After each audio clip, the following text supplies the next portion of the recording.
앞에서 미국 시장 얘기, 중국 시장 얘기, 가상화폐 시장 얘기까지 쭉 들었습니다. 그 박준혁 주임이 얘기해준 비트코인 수익률 8월 말부터 중간 선거가 있는 있는 날까지 수익률 얘기를 해줬었는데 2014년, 18년, 22년도에 연간으로 보면 가상화폐가 2014년에 30% 빠졌고요. 비트코인. 예. 2018년에 74% 빠졌어요. 와. 그리고 22년에도 64% 빠졌습니다. 그래서 작년 연말 올해 시장 전망을 할 때 가상화폐가 제일 걱정된다 뭐 이런 얘기 할 때도 많은 분들이 중간 선거가 있기 때문에 오히려 경기 부양 뭐 이런 것 때문에 안 빠진다 이렇게 가상화폐를 되게 불리시하게 얘기하시는 분들이 그런 얘기를 하길래 중간 선거가 있었는데 이렇게 다 폭락했는데 중간 선거가 있기 때문에 안 빠진다. 그런 것들이 이제 우리가 퀀트 분석을 해야 되는 이유라고 보거든요. 실제로 생각하는 거랑 현실은 다를 수가 있다. 자주 언급을 드리지만 마크 트웨인이 얘기했던 거 우리를 공경에 빠뜨리는 거는 내가 확실하다고 믿고 있는 사실이 그게 사실이 아닐 때 그럴 때 공경에 빠진다고. 우리가 뭘 몰라서가 아니라 내가 확신을 하고 있는 그게 사실이 아닐 때. 그래서 꾸준히 이것저것 분석을 다 많이 해봐야 됩니다. 자, 미국 시장 다시 한번 쭉 볼까요? 금리는 살짝 빠져서 괜찮긴 한데 여전히 살짝 빠졌는데도 4.7이에요. 그죠? 예, 그렇습니다. 미국뿐 아니라 전 세계적으로 주요국 금리가 계속 상승세를 유지하고 있습니다. 그래서 그 기세가 좀 안 꺾이는 상황인데 요즘 30년을 많이 보던데 미국, 독일, 프랑스, 일본 해가지고 여기 주요국 30년물 국채 금리를 보면은 그 상승세가 좀 가파르기 때문에 계속해서 증시를 압박하는 요인이 되고 있고 어제 그 반도체 지수 한 5% 정도 빠졌는데 특별한 개별 요인은 찾기는 어려웠습니다. 그래서 결국 이 금리 부담이 계속해서 그 성장주인 반도체 섹터의 그 밸류에이션이나 가격을 압박하는 게 아닌가 이런 생각이 들고요. 숫자를 보면은 미국 30년 만기 국채 수익률이 5.33%까지 상승한 상태고 독일하고 프랑스 잘 안 보는데 만만치 않게 좀 금리가 오르고 있는 상황입니다. 독일이 3.77%, 프랑스가 4.89%까지 올랐고요. 그리고 일본 같은 경우 30년물이 지금 4.14% 정도 하고 있고요.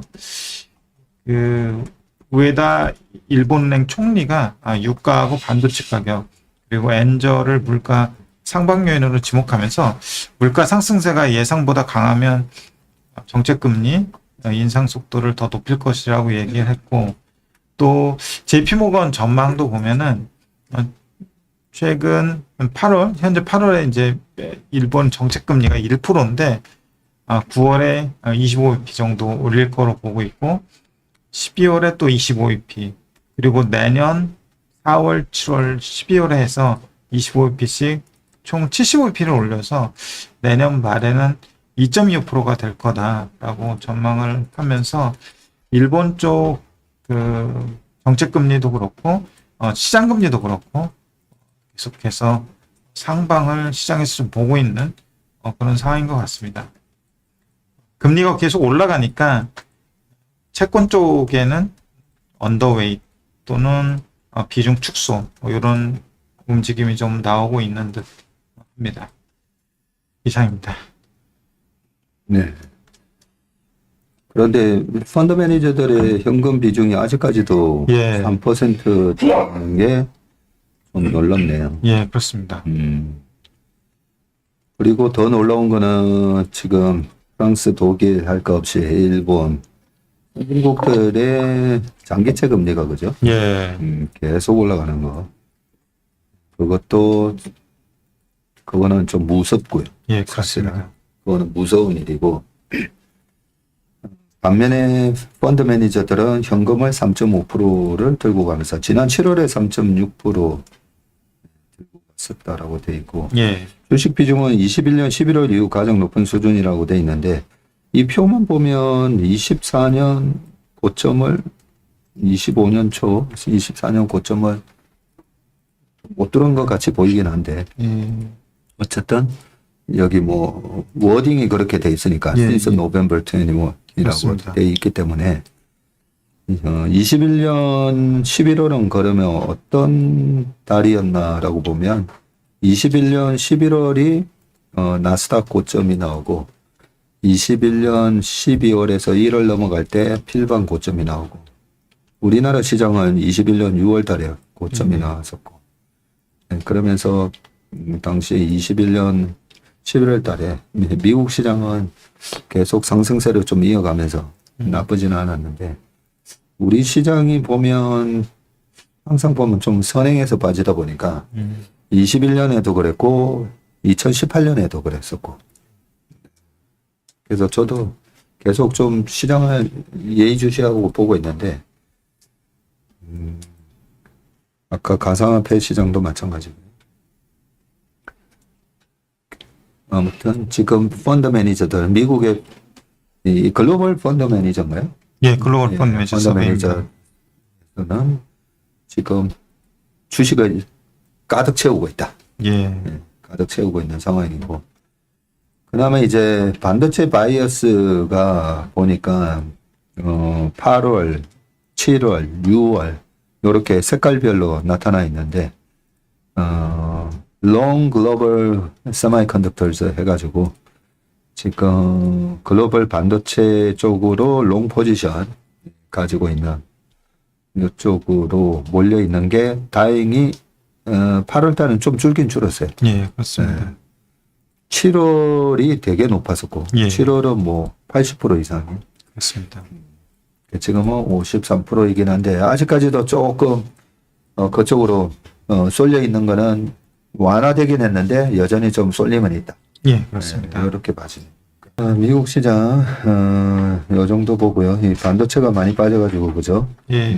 우리 시장에는 야간 선물이 한 4% 빠진 것 같은데요. 네, 4.3% 빠졌고요. 그리고 네. EWY, MSCI, 사우스 코리아 ETF가 8%가 하락했습니다. 그러니까 그 너무 많이 빠졌더라고 8%나. 자, 국내 시장 넘어가 보도록 하겠습니다. 이 외국인 매매 동향만 보더라도 어제 아침만 하더라도 그저께 우리가 쉬는 날 글로벌하게 뭐 반도체가 다 급등을 하다 보니까 아침부터 그죠? 시초가부터 전자 하이닉스는 장중에 8.9%까지 올랐었더라고요. 그렇게 시작하면서 외국인들도 매수세가 이렇게 많이 들어오긴 했었지만 우리 시장이 보면 배수 프로 우리 시장이 보면 저는 옛날부터 희한하게 우리나라 시장이 일본하고 같은 시간대에 있음에도 불구하고 일본은 전날 미국 시장을 반영하면서 움직이는데 우리나라 시장은 시초가는 전날 미국 시장을 반영하긴 하는데 우리나라 시장은 꼭 오늘 밤 미국 시장을 반영하면서 움직이더라고요. 난 맞아요. 그게 정말 대단하더라고요. 네. 그런 거 좀 느꼈어요? 네, 맞습니다. 엇바르게 먼저 움직여요. 또 이제 후반부 가서는 먼저 선행 지표가 되는 역할을 하는 것 같습니다. 그래서 예전부터 이제 제가 파생을 좀 많이 하다 보니까 전날 미국 시장 보고 대응을 하면 필패. 그러면서 우리나라 사람 참 대단하다. 같은 시간대에 있는 일본도 전날 미국 시장을 반영하면서 움직이는데 우리 시장은 오늘 밤에 미국 시장이 어떻게 될지를 선반영하면서 움직이는데 어제 지금 삼성전자 마이너스 2% 났고요. 하이닉스 결국 플러스 1%로 장중 상승분 다 토해내고 끝나긴 했었는데 이런 모습이 지금 보면 우리나라 투자자분들도 되게 많이 스마트해진 게 결국 어제 외국인이 보니까 하이닉스 7,900억 네, 매수가 있습니다. 그리고 삼성전자 하이닉스 두 개 합쳐가지고 거의 1조 매수했을 때 보면 그럼 누가 팔았냐 보면 기관 팔았고 기관이 팔았다는 말은 이건 ETF 좀 연관이 있겠죠. 이 개인 투자자들이 팔고 되게 좀 스마트하게 최근에 대응을 했다라고 좀 봐지고 최근에 외국인들 보면 지난주 금요일 날 3조 샀고 목요일 날 2조 샀고 그전날 또 거의 3조 사고 이런 식으로 살 때 우리 개인 투자자분들이 2조 7천억 3조 2천억 이런 식으로 거의 한 9조를 팔았어요. 이거 팔면서 예탁금이 뭐 100조 회복했다. 예탁금을 보면서도 순수하게 들어오는 현금이 있고 그냥 주식 팔면 예탁금이 들어오고 주식 사면 예탁금 줄어들어. 그렇죠. 그죠? 그래서 최근에 예탁금이 100조 회복한 거를 가지고 주식을 살려고 돈이 들어온다. 이렇게 해석도 하던데 그게 아니라 최근에 반등에 주식을 팔아가지고 현금이 들어오면서 예탁금이 늘어난 거죠. 그래서 이 추세장에서는 우리 개인 투자자분들이 올라오면 팔고 떨어지면 살려고 했더니 안 떨어져서 이 박스권 매매가 안 되는데 앞으로 우리 시장은 이 박스권에서 계속 좀 움직일 것 같아요. MSCI 사우스코리아 ETF 이런 거 보면서 좀 놀라신 분들도 계실 건데 왜 이 말씀을 드리냐면 어제 우리 시장이 어젯밤 미국 시장에서 이 반도체가 빠질 거를 선반영을 했다. 선반. 그래서 그저께 오른 거를 반영을 왜 반영을 안 하지? 어젯밤에 빠질 거를 미리 또 선반영하면서 그래서 뭐 미국 시장에 빠진 것만큼 그렇게 막 되지는 않을 거다. 그런 말씀을 미리 드리고 이제 그 생각이 들었어요. 시장도 지금 박스권에 갇혔지만 이 박스권에 갇혔을 때 종목들도 어떻게 보면 지금은 이 강세장은 어떻게 보면 좀 끝나고 지금 조정장에 들어간 거잖아요. 그렇잖아요. 그죠? 그럼 뭐 조정장에 들어갔을 때의 전략과 강세장에서의 전략이 좀 달라야 되거든요. 근데 그걸 자유자재로 할 수 있는 사람은 거의 없습니다. 사실 힘들어요. 힘든데, 이 조정장에서 소위 말해서 드래컨 밀러가 얘기하신 것처럼, 곰도 돈 벌고 황소도 돈 벌고 돼지는 도살 당한다고 하지만 나는 돼지가 되는다. 그게 주도주 쫓아가겠다는 거거든요. 그래서 드래컨 밀러의 전략은 강세장에서 맞는 전략이에요. 근데 조정장에 들어가거나 내가 실력이 없는 사람이 쫓아가잖아요. 그러면 아무리 강세장이라도 실력 없는 사람이 반드시 뒤에 쫓아가게 돼 있어요. 뒤에 쫓아가게. 드래컨 밀러 같은 절대 고수가 이번에 이쪽이네 하고 확 들어간다는 거죠. 그러면 그 사람이 운영하는 자금이 그냥 뭐 몇천억이 아니죠. 그죠? 그러다 보니까 그런 실력자들이 확 들어오면서 시세가 강해져요. 거기에다가 레오폴드 같은 그런 후발 해치펀드 이런 애들도 막 들어온다는 거죠. 들어오면서 시세가 또 강해지죠.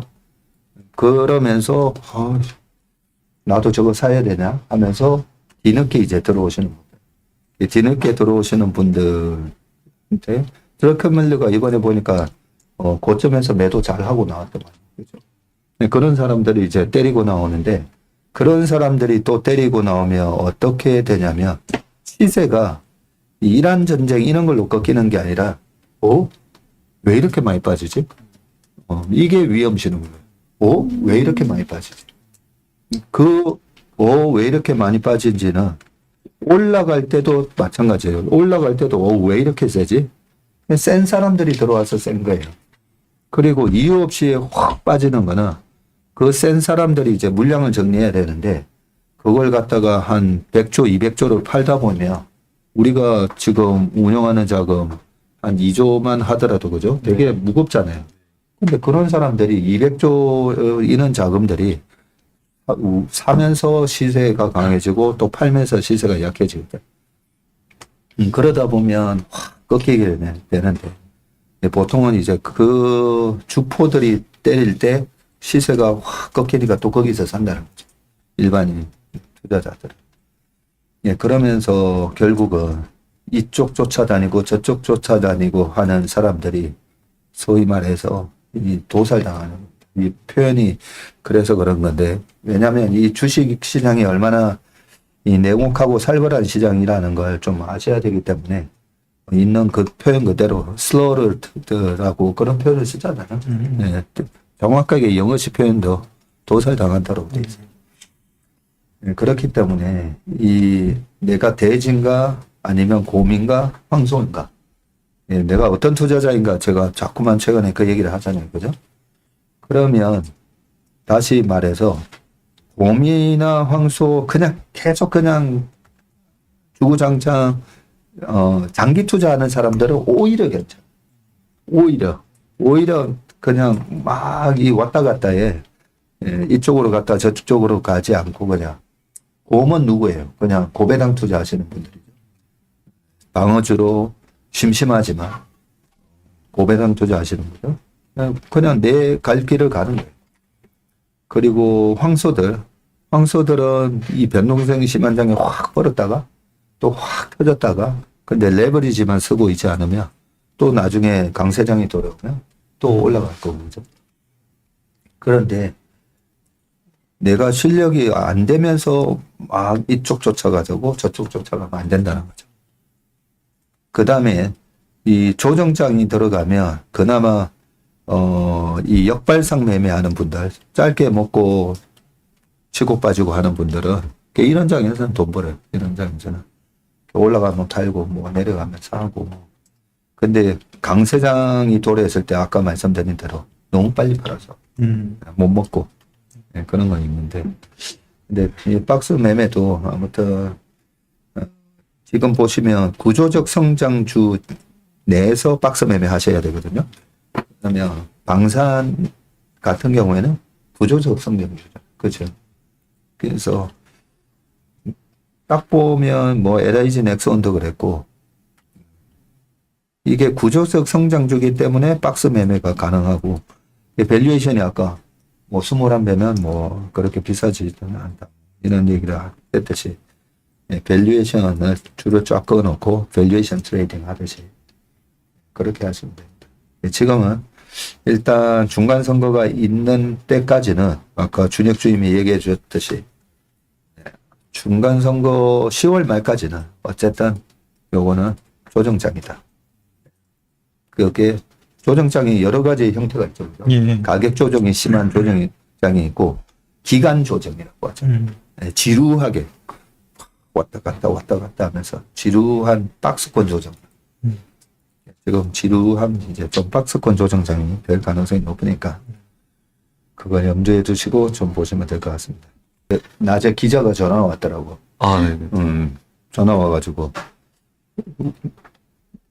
제가 했던 그 월간 전망 자료 우리가 테슬리 TV에 올려놨잖아.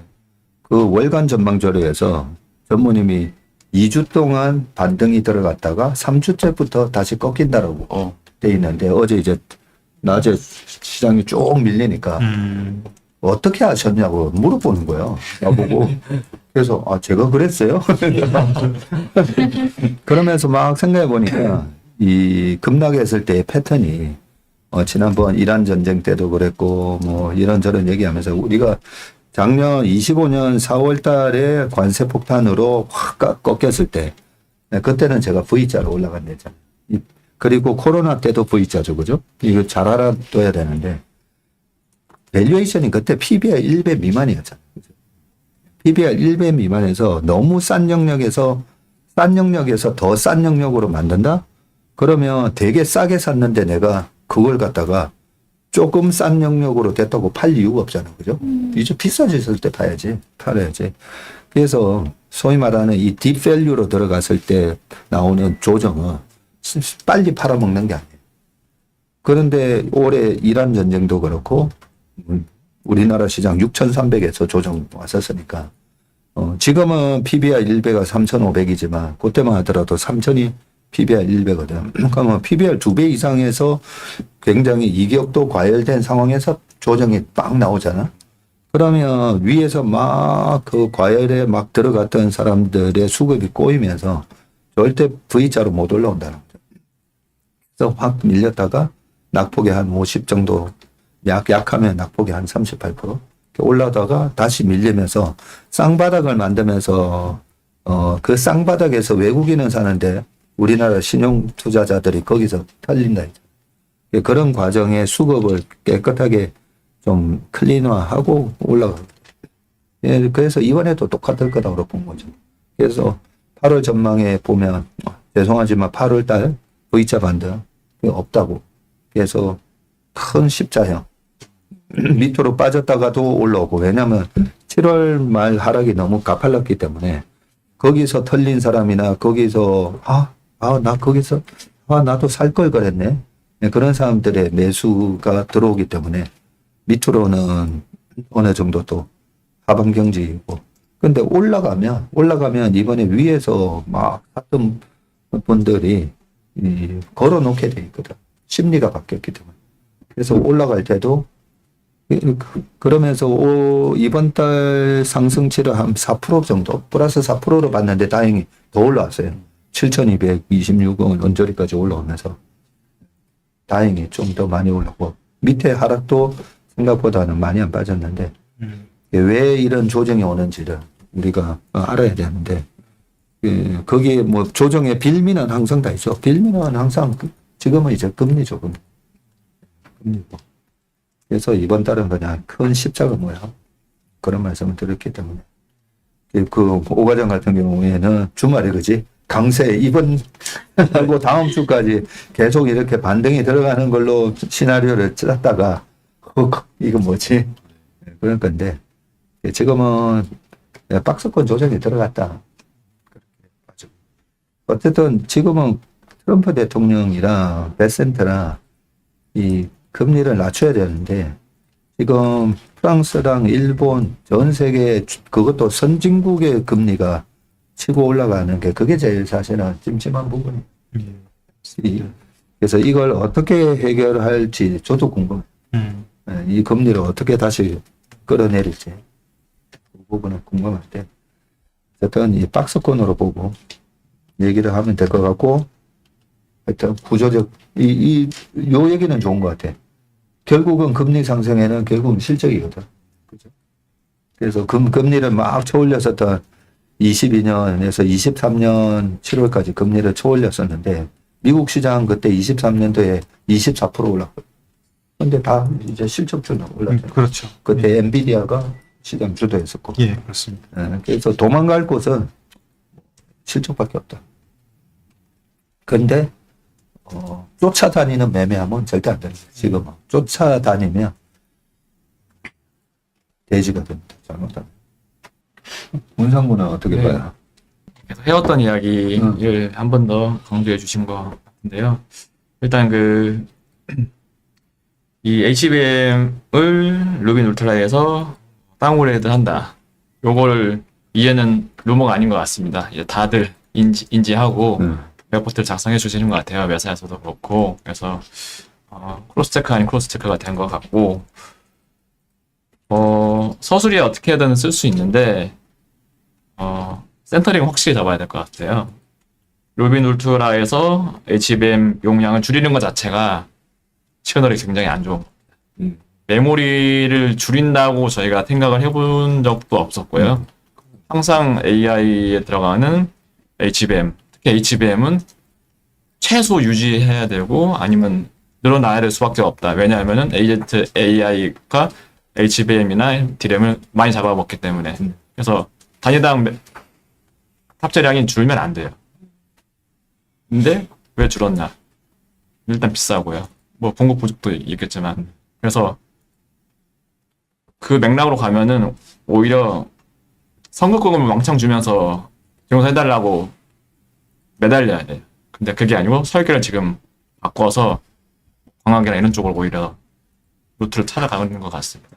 엔비디아에서. 예. 그래서 센터링을 좀 계속 잡고서 해야지 계속 그 워딩에 그 왔다 갔다 하면은 판단이 좀 안 서거든요.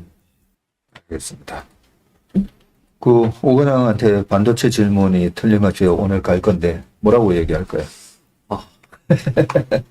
반도체요. 그냥 투자 포인트, 저는 그냥 그렇게 크게 정리했는데, 상반기 투자 포인트와 지금 투자 포인트가 변한 게 있냐. 보면 제가 생각한 상반기 투자 포인트는 메모리 쇼티지, 그리고 두 번째가 그 메모리 기업들의 AI 산업군 내에서의 위상, 세 번째가 밸류에이션 리레이팅 이거였다면 이제 하반기 들어서는 일단 밸류 리레이팅은 없는 걸로 된 게 맞는 것 같고요. 메모리 반도체 쇼티지는 유지, 그리고 메모리 반도체 위상이라고 하면 위상은 올라간 게 맞는데 문제는 그 팀쿡 CEO도 말했다시피 지금 본 코스트가 너무 심하다 보니까 이 메모리를 뭐 삼성 하이닉스 마이크론이 아니라 저기 창신 메모리 걸 갖다 쓰려고 하는 그런 움직임도 나타났잖아요. 그런 부분에 있어서 메모리 반도체 지위가 올라가는 건 분명 긍정적인 요인도 있겠지만 나중에 가격이나 압박이나 경쟁사 진입의 요인으로 작용할 수도 있다. 그래서 상반기 대비 하반기에 투자 포인트가 훼손된 것들이 몇 개 있기 때문에 상반기에는 그냥 이익 추정치 올라가는 거 보고 몰빵하면 됐다면 하반기에는 그런 전략보다는 좀 비중을 낮춰서 시장 비중 정도 하던가 그런 쪽으로 좀 이야기를 하려고 합니다. 조금 애매하게 답변이 나가야 될 것 같긴 한데 저도 명확하게 알 수는 없기 때문에. 이 장이 다시 무너지는 장이 아니고요. 저는 반도체에 대해서 그렇게 생각해요. 이 오 과장이 핵심은 잘 얘기했는데 변한 거 별로 없어요. 변한 거 없고 단지 이제 엔비디아의 그 정책은 네. 살짝 변한 거 있어요. 그 부분은 분명히 우리가 미래에 대한 컨센이었는데 그죠? 그 변화된 거는 있어요. 거기다가 팀쿡이 중국 반도체. 근데 중국 반도체는 내가 봤을 땐 그거는 현실 가능성이 떨어져요. 오히려. 엔비디아는 뭐 전선왕이 하는 대로 가는 거고. 근데 중국 반도체를 쓴다? 중국도 중국 내에서 지금 자금률이 100%가 안 되는데 뭘 미국에다 팔아. 근데 아마 그랬을 거예요. 팀쿡이 하도 이제 메모리 반도체 가격이 너무 높으니까. 그래서 중국한테 딱 전화해가지고 애플이라는 거지, 애플. 애플이니까 그 DDR5라 뭐 이런 거 얼마에 공급할 수 있어 하면 옛날 같으면 애플이 전화 왔네 하면서 그지? 시중에서 20불 거래되면 저희 15불에 드릴게요. 아마 요 얘기를 기대하면서 전화했을 거라고. 그랬더니 이제 창신에서 메모리요? 네, 지금 21불 시장에서 21불 하고 있는데 네, 21불 주시면 됩니다. 이러니까 이제 더 싸게 안 되냐? 한 15불에 안 돼? 물어봤더니 안 된다고 했잖아. 그치? 그렇게 팔 이유가 없지. 중국 업체들한테 비싼 가격에 지금 다 팔고 있는데 팀쿡 입장에서는 옛날 생각하면서 내가 애플인데. 그래서 애플이 중국 반도체를 쓴다. 저는 그거는 현실 가능성이 없다고. 그리고 최태원 회장님이 답을 다 얘기해 주셨기 때문에 그리고 김선우 연구원 저도 최근에 그 유튜브 나와서 얘기하시는 거 한국경제 네, 반도체 1위 애널리스트고 어제 경제님하고 나왔습니다. 맞아요. 네. 네, 저 그거 봤었어요. 말씀을 너무 잘하세요. 그러니까요. 자신감도 있고 그래서 김선우 연구원 그 영상도 방송에서 인터뷰하는 것도 쭉 보면서 그게 별로 크게 바뀐 건 없어요.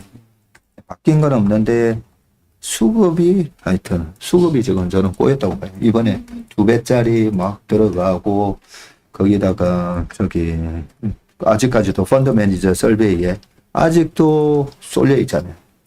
이 쏠려 있는 요 매니저들하고 투자자들의 캐피슐레이션이 나와야 되거든요.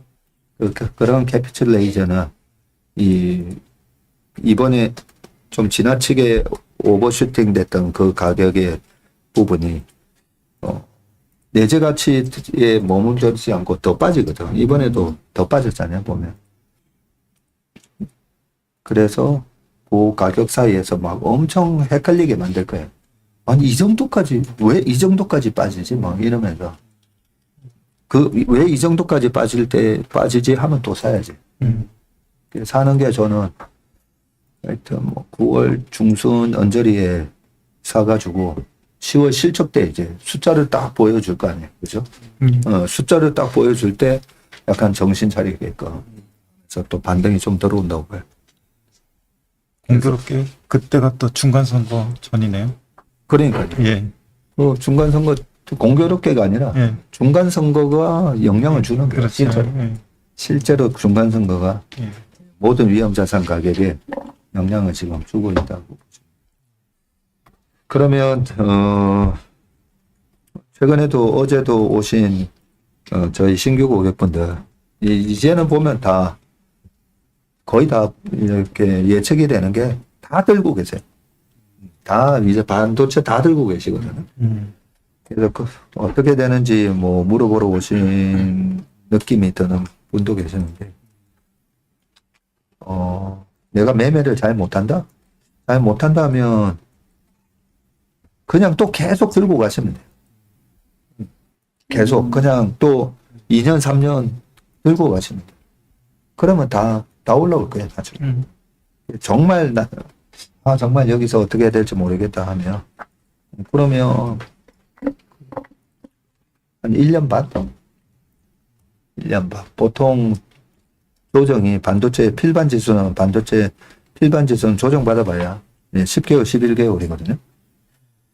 자, 그러면 월봉으로 한번 볼까요? 월봉으로 보면. 지난달에 이제 첫 조정이잖아요. 예.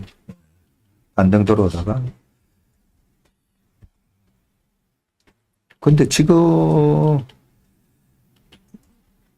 보통 저는 이 2018년하고 비슷하다고 보거든요. 예. 그게 미리 빠지고 2018년이 아니라 아까 21년부터. 예. 21년도에도 여름에 확 빠졌다가 예. 21년 12월 달에 마이크로는 전고점 살짝 회복하는 모습이 나왔었는데, 왜냐면 실적이 예. 좋았었으니까. 그래서 지금은 약간 21년 그림처럼 미리 좀 빠지고, 아닌데 실적 괜찮은데 하면서 스물스물 올라오는데, 그 올라오는 거는 일단 중간선거 지나고 나서, 중간선거가 왜 중요하냐면 그 할로윈 전략으로 들어왔다 나갔다 하는 선수들이 생각보다 엄청 커요. 할로윈 전략을 쓰는 선수들이. 그래서 11월 달 되면 수급도 많이 개선되고, 그러면서 1월 달 실적 발표할 때까지는 좀 많이 회복해 줄 수 있다. 이런 그림을 안 그려놓으면 또 이 빠지잖아요. 빠지면 막 또 너무 이 좋은 가격이 갔을 때 못 산다는 거죠. 패닉에 빠지게 되죠. 하이닉스 기준으로는 140만 원 또 깨지고 하면, 그러면 또 좋은 가격 아닌가, 저는 그런 생각이 들거든요. 뭔가 꼬였을 때, 제가 옛날에 파생할 때에 세웠던 원칙인데, 틀리잖아. 틀리면 그날 얼마를 잃으면 그 다음날 아침부터 어제 이런 거 만회해야지 하면서 또 덤비게 되는데, 어제 틀렸잖아. 어제 어쨌든 시장을 잘못 본 거잖아. 그러면 오늘도 내가 시장을 잘못 볼 가능성이 오히려 높은 거야. 그렇지? 맞습니다. 그래서 그 다음날도 빨리 만회해야지 들어가다 보면, 이거 도박하면서 돈을 잃는 거랑 똑같은 상황이 연출되더라고. 마음이 더더욱 막 이 승부욕이 강할수록. 그래서 우리 고객분들 중에 저희한테 이제 찾아오시는 분들 중에 보면 사업으로는 성공했는데 주식으로 도대체 이놈의 주식 했다가 많이 이러시고 열받아서 오시는 분들이 많거든. 그 사업가적인 승부욕으로 덤비게 된다는 거죠. 덤비게 되는 거죠. 그래서 제가 파생할 때 세운 원칙은 3번 잘하고 1번 틀리면 일단 틀렸을 때 그 다음날은 쉬는 게 원칙이었어요. 근데 그 다음날 쉬는 게 절대 쉽지 않아요. 이 손을 묶어놔야 돼. 손을 묶어놓지 않으면 여기서 매수 잡으면 먹을 것 같은데 막 이러면서 또 손이 나가려고 하는데 그 잃는 흐름을 끊어줘야 돼.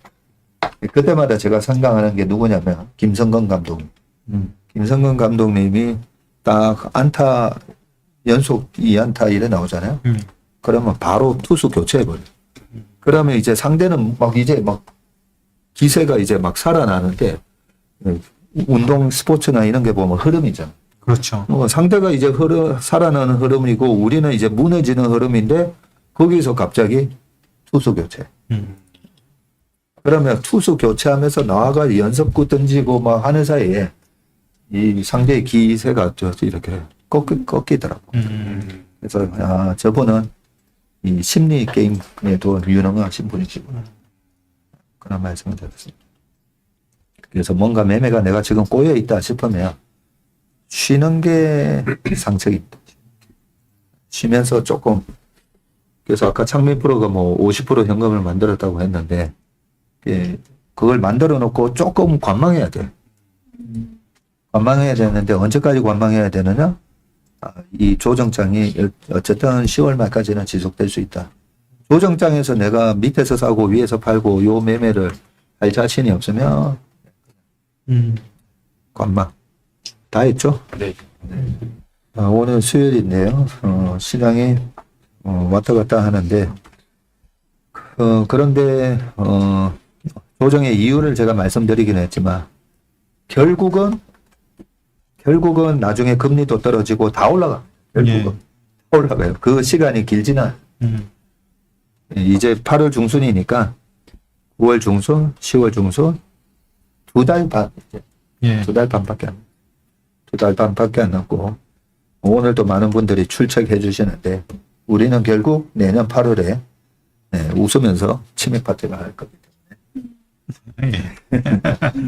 그리고 이번에 좀 터지신 분들은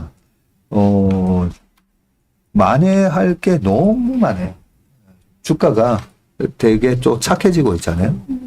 착해지고 있기 때문에 11월에는 정말 올라가나요? 이런 얘기는 저는 올해 중간선거 전에 아까 뭐 코인도 빠지고 뭐 이런 얘기 했었잖아요. 예. 그죠? 그 퀀트대로 지금 움직이고 있죠. 24주기처럼 또 찬바람이 불기 시작하면 언제 그랬냐는 듯이 내년이 아주 좋은 장입니다. 그 아까 누구 자리였었지? 그 실업률하고 저거랑 지금 반대로 움직이고 있다고. 최부장님 자리였네. 고용이 지금 악화되고 있죠. 예, 그렇죠. 예. 그래서 고용이 악화되는 부분 때문에 결국 금리가 떨어질 수밖에 없어요. 그렇죠? 예.